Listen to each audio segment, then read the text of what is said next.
She thought I was too injured to notice. But I saw everything, including how she talked about me. Don't miss the next twist. Hit subscribe and turn on the bell for more interesting stories like this. My name is Mark. I'm 41.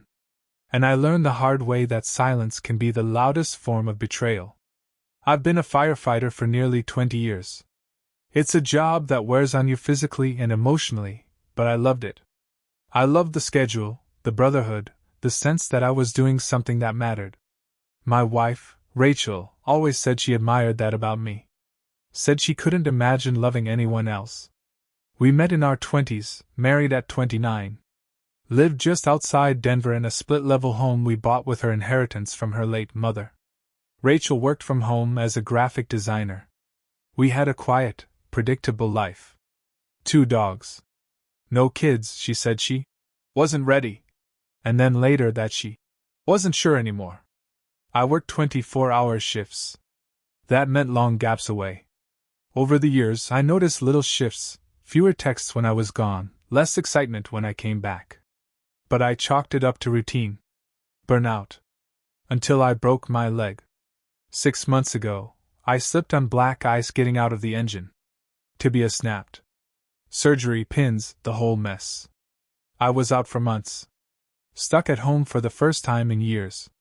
And that's when everything changed. At first, Rachel was doting.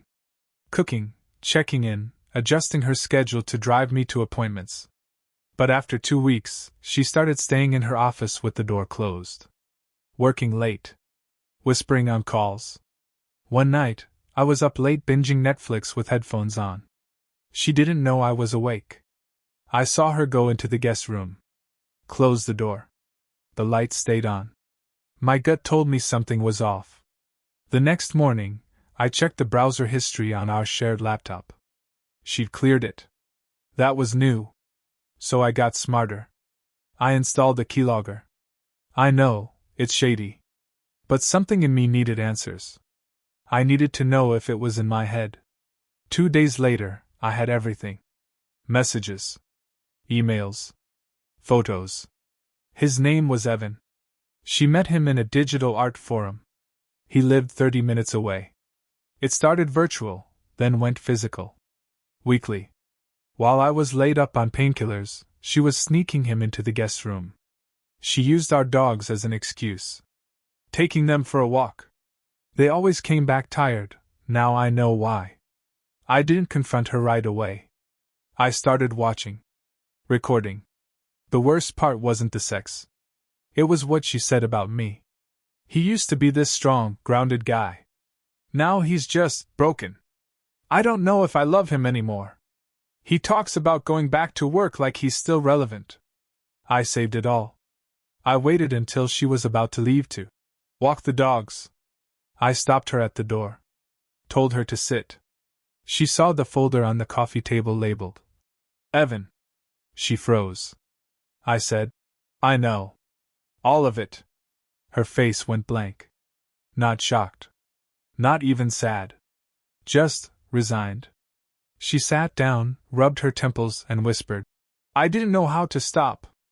I nodded. Well, I did. She left that night. Went to stay with her sister. I filed for divorce the next day. The department offered me light duty. I declined. I needed time. I sold the house. Moved into a rental. Gave her the dogs. I couldn't look at them without hearing her lies. I spent 3 months off-grid, not in the wilderness, but offline. No social media. No texts. Just me, my journal, and a long list of things I'd stopped doing because I thought being a good husband meant giving everything up. I got back in shape. Grew a beard. Joined a climbing gym. Started painting. Weird, right? But it helped. Color helped. One day I got a letter. From Evan. It was handwritten. Said he didn't know she was married at first. Said he was sorry. Said she left him too? I didn't reply. Then I got a text. Unknown number. Mark. It's Rachel. I miss you. I didn't respond. Then a week later. Can we meet? I replied. No. That was the end. But like all endings, this one wasn't instant. The pain lingered. I started having panic attacks, not because I missed her, but because I didn't trust myself anymore. I'd picked someone who could lie to my face for months. Who could let me sit in pain, emotionally and physically, while she laughed with someone else. My therapist, Carla, said something that stuck with me. Betrayal isn't about what they did. It's about how it rewrites everything you believed. And it did. It made me question my instincts, my judgment, my worth. But day by day, I built it back. I started mentoring at-risk teens at the local community center. Taught them woodworking. Discipline. Showed up every Saturday, rain or shine. It gave me something to anchor to. And one day, one of the kids asked me, "Were you ever married?" I paused. Then said, "Yeah. But it didn't stick." He laughed. Same. He was 13. That moment? It broke something in me. In a good way. It reminded me that we all carry stories. And sometimes the best thing we can do with pain is not bury it, but use it to light the way for someone else.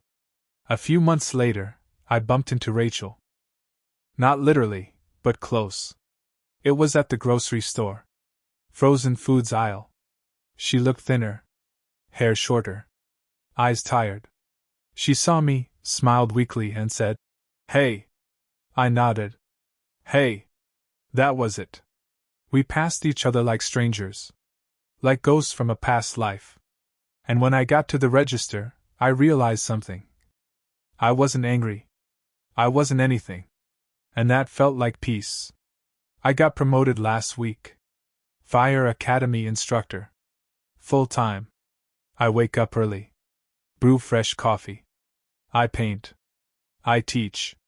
I write. I even started dating again. Slowly. Carefully. The first woman I took out was kind. Patient. She asked me, "What's your story?" And for the first time in years, I didn't flinch. I told it like it was. Honest. Unfiltered. And she didn't run. She just said, "That must have been heavy." I nodded. It was. But I'm not carrying it anymore. Not for her. Not for anyone. Just for me. And for the man I'm still becoming. That story? It's just the beginning.